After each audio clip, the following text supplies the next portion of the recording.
Welcome back. When using ehe or hen to ask questions, there are times when you need to use wo and other times when you don't. How does one tell? We've discussed the fact that some verbs do not require wo when they indicate location. So listen carefully as Teacher Kofi says these phrases first in Akan and I provide the English translation. Ọkọ Miami. He or she goes to Miami. Wofiri Kumasi.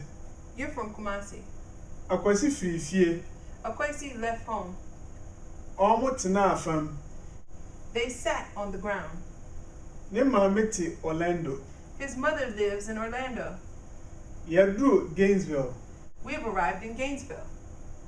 So what's important to note in all these cases, these are examples of when you do not need wo to describe the location because it's already implied within the verb.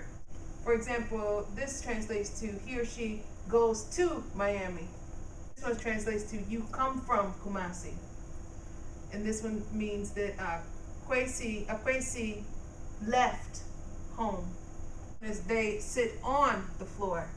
So this already puts the wo, the location, inside. His or her mother lives in Orlando. And we arrived in Gainesville. We arrived in Gainesville. So how do we form hint questions, where questions? So how we would do that is, in this sentence, I would say, Akan hen. I would get rid of Miami and replace it with hen. So Akan hen with a question mark. He or she goes where? And also I could say, get rid of Kumasi, and I could say, Wolfiri hen. You come from where? And I could say, Akwesi firi hen. Kwesi left where? And I could say, Omotena hen. They sit where? Where did they sat where? His or her mother lives in hen. Or his or her mother lives where? Nemamete hen. And I could say, we arrived where? Yeduro hen. You could not say Yeduro wo hen. This is an improper sentence. The proper one is Eduro hen. And this also applies to all these others. You cannot put wo in these sentences and make them Akan sentences. So when do you use wo in combination with he? This is in all contexts where wo is needed in order to express location. As we discussed earlier, and will keep on stressing throughout this course, wo is used before a location when we report on activities. For example, sa means to dance, and didi means to eat. Suyadie means to study, and fre means to call. If you want to indicate the location where the events took place, you have to use wo. Here are some examples. Listen carefully as Teacher Kofi says these phrases first in Akan and I provide the English translation. Almosa or disco. They dance at the disco. Abena didi wo KFC. Abina ate at KFC. Yaw sua ade wo library. Yao studies at the library. Akuya fre ne maame wo Ghana. Akuya calls her mother in Ghana. So what's important to note is, in order to understand where the people danced, you need to use wo, because this indicates at the disco. And in order to understand where Abina ate, you use wo to describe at KFC. And to understand where Yao studied, you use wo to indicate it was studying at the library.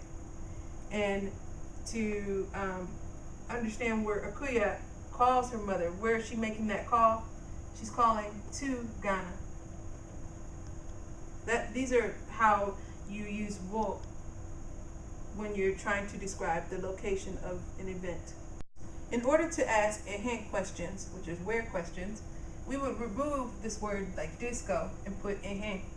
So it would say almost I will hen. Almost I will hen. And I could say, if I wanted to know where did Obina eat, I will remove KFC and put hen. Obina didi will hen. Where did Obina eat at? And if I wanted to ask where did y'all study, I would get rid of library and I would put hen. Y'all suya adiye wo hen. Again, if I wanted to know where Akuya is calling her mother, where her mother is located, I would put hen. So I would say Akuya frene mame wo hen. So in Akan, one thing to note is that when you want to express a location or ask where a particular location of an event took place, you would actually put won't and hen. That's at where is the literal translation. So note that, because in English I would say where did they dance, or they danced where. But in Akan we would have to say they danced at where. You can also start your question with ehen, but when you do this you always need to bring na. So it'll say ehen na. So I could have said, instead of saying konhe, but if I wanted to start it with the ehen sentence in the beginning, I'll say ehen na oko, which is, where is it he or she goes. Another example would be, I could have said wolfrihe, or I could start it with ehena and say ehena wolfri. So where is it you come from. In the sentences where you have wohe, when you begin the sentence with ehena, you drop the wo.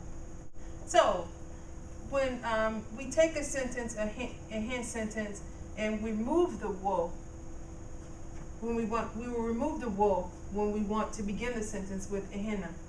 So for example, if I said Mosa wohin, you all danced where?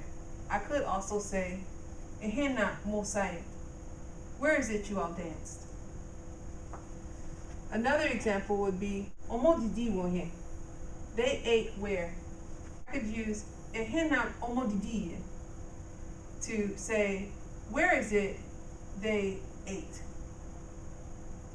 So note in this, when we begin with ehena sentence, we are dropping the wo. That's very important to remember.